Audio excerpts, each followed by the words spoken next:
Alright you guys, so we are back with another great video. I'm going to give you guys a little bit more information about the Wilson Raiders and how they went through central Alabama all the way up until they reached Columbus, Georgia, which was the last major battle. That is also where Fort Tyler is, and also a commander by the name General Tyler, who was also the last Confederate general killed during the Civil War. And the reason why I'm coming with this summary of the Wilson Raiders is because I have been able to go out there and tackle Shelby Ironworks, which was also one of the ironworks that was burned by Wilson Raiders. Well, not necessarily Wilson, but he just mounted another unit to go out there to burn Shelby Ironworks, and then the one next to it is Briarfield, and I was out there and got a few good pictures of the furnace out there as well, and also was out there for the reenactment. Had a great time, met a lot of great people out there, seen a lot of my friends, got to talk to a few other people that I became good friends with. And then this most recent weekend, we went out there and we seen our good friends, Jenny and Bill. Right before we did that, we tackled Tannehill, which is the sister of Briarfield. So we got to finish up all three of the furnaces that was there right before Wilson's Raiders encountered Nathan B. Forrest in the city of Selma, and it became a big battle out there where Nathan B. Forrest and his Confederate army was actually defeated by the Wilson Raiders in the Union Army, and which kind of opened the gateway to Columbus, because Columbus is right there at the Georgia and Alabama border. So I'm going to give you guys a little bit more of a backstory of General Wilson. General Wilson and his Raiders, and it all began in mid-March 1865. As the Confederate States of America struggled through its final days, Union Major General James Harrison Wilson began a month-long cavalry raid that laid waste to much of the productive capacity of Alabama and Georgia. In a war where cavalry troops were unutilized, frequently mixed with infantry troops, or simply regretted to hauling supplies and delivering mail, Wilson's approach to warfare was innovative. He used his 13,480 horsemen without any infantry troops in lightning-quick raids across the productive centers of the Deep South. Much of the area from central Mississippi to central Georgia remained relatively unscattered.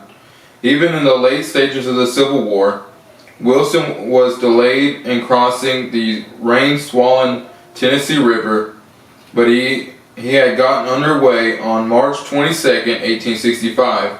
Departing from Gravery Springs in Lauderdale County, Alabama, he sent his forces in three separate columns to mask his intentions and confuse the enemy. Forrest learned very late in the raid that Selma was the primary target. Minor skirmishes occurred at Houston on March 25th and Black Warrior River March 26th. And Wilson's columns rejoined at Jasper on March 27th. On March 28th at Ilton in present-day Birmingham, another skirmish occurred, and the Union troops destroyed the Oxmoor and Irondale iron furnaces. A detachment of General Emory Upton's division destroyed the C.B. Churchill and Company founder in Columbian, and the Shelby Ironworks in Shelby on March 31st, 1865. Wilson also detached a 1,500-man brigade under Brigadier General John T. Croxton and sent them south and west to burn the Ropes Valley Ironworks at Tannehill, and Bibb Naval Furnace at Briarfield on March 31st. They then burned the University of Alabama in Tuscaloosa, which was a primary military school, on April 4th. This movement diverted Chalmers' division away from Forrest's main force. On March 31st, Forrest was routed by the larger, better armed Union force at Mo Valley. The cavalrymen under Chalmers had not arrived to reinforce Forrest, but he could not wait. During the action, Forrest's headquarters were overrun, and documents captured that gave valuable intelligence concerning his plans. Wilson dispatched McCook to link up with Croxton Brigade at Tryon, now Vance, and then led the remainder of his force rapidly towards Salem. Forrest made a stand on April 1st at Plantersville near Ebenezer Church and was routed once again at the Battle of Ebenezer Church. The Confederates raced toward Selma and destroyed into a three-mile circular defense line anchored at both ends by the Alabama River. The Battle of Selma took place on April 2nd. The divisions of Long and Upton assaulted Forrest's hastily constructed works. The dismounted Union troops broke through by afternoon. After brief periods of hand-to-hand combat, the inexperienced militiamen abandoning their positions and fleeing was the primary reason for the entire line breaking. General Wilson personally led a mounted charge of the 4th U.S. Cavalry against an unfinished portion of the line. General Long was severely wounded in the head during the assault. Forrest, who was also wounded and whose tiny corps was severely damaged, regrouped at Marone, where he finally rejoined Chalmers. Wilson's men worked for over a week at destroying military facilities. From there, Wilson's force moved toward Montgomery, which they occupied on April 12th. Consistently, cities like Selma and Montgomery, Alabama, and Columbus, Georgia survived as fertile shipping points and major producers of the Confederate war supplies. Wilson's aim was twofold: to destroy this critical supply link and to prevent the region from becoming the site of the Confederate last stand. Wilson, the 27-year-old general, a native of Illinois, graduated from the U.S. Military Academy at West Point, New York, ranked 6th in his class in 1860. His star rose rapidly. He served under General William T. Sherman late in the war, after serving under General U.S.C.S. Grant at Vicksburg, Mississippi, and Chattanooga, Tennessee, and heading the Cavalry Bureau of the War Department. Wilson began organizing and training his cavalry in northwest Alabama in early 1865 because Southern forces were preoccupied with stopping Sherman's march to sea. A few Confederate troops were available to slow Wilson's progress. General Nathan B. Forrest, with about 5,000 men, only 3,000 of whom were well mounted, constituted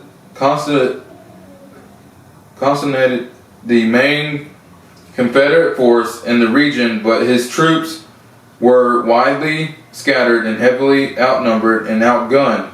By March 31st, 1865, Wilson and the main body of his force had worked their way to Mount Verrill in central Alabama, the heart of the state's iron and coal district, just south of present-day Birmingham. Forrest's troops offered ineffective resistance to Wilson's men, who made quick work of the mills, coal mines, and foundries in the surrounding area, including facilities in Elant, which is later-day Birmingham, Irondale, Oxmoor, and Briarfield. Forrest then concentrated his troops outside Selma as Wilson's troops rapidly approached that city. The two sides clashed at Avernus Church, some 19 miles outside of Selma. With a decisive victory for the Union troops, Wilson lost only 12 men while inflicting considerably more damage on Forrest's troops, with Forrest himself sustaining a minor injury. Significantly outnumbered, Forrest hesitantly organized a civilian defense of Selma. Wilson moved against the city on April 2nd. Casualties were significant on both sides, but Wilson's onslaught was too much. Forrest and his men fled the city in the middle of the night, putting the torch to the city's cotton stores as they scrambled out of town. With the fall of Selma, Wilson inflicted a considerable loss on the Confederacy. Selma's arsenal contained, among other things, 15 siege guns, 60,000 rounds of artillery ammunition, and 1 million rounds of small arms ammunition.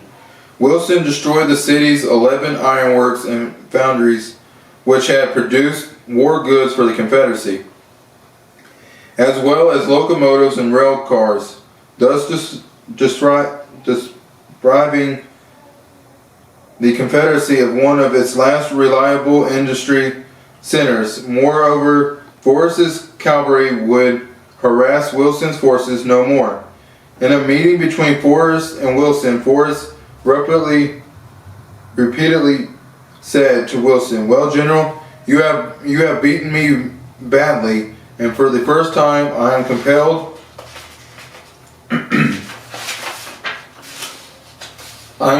to make such an acknowledgement." As Wilson swung his troops eastward toward Montgomery, he faced increasingly demolished opposition. Like Selma, Montgomery was an important production center and a vital shipping point for distributing the region's agricultural goods.